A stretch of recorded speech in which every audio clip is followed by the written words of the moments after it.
না, ইনফ্যাক্ট আমি প্রথমে বলেছি যে এখানে যারা কন্টেম্পোরারি রেসপন্ডেন্টস আছে সব এই আদালতের প্র্যাকটিসিং লয়ার, এবং আপনারা দয়া করে কোনো রুল ইস্যু করেন না, একটা এক্সপ্লানেশন চেয়েছেন, আমরা সেই এক্সপ্লানেশন কিন্তু কোর্ট পরবর্তীতে বলছে যে this explanation is not sufficient, আপনাদের সকলকে উপস্থিত থাকার জন্য অর্ডার দিতে চেয়েছিলেন।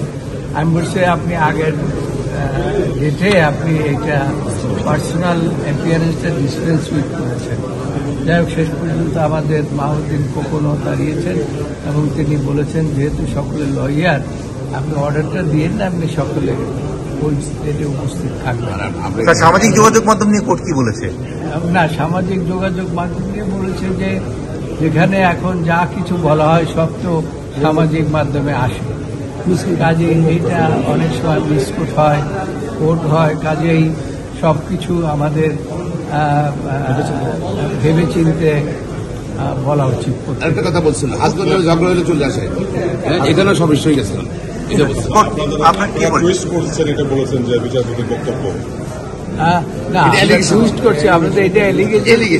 আমি সামনে এলিগেশনে যেতে চাই না।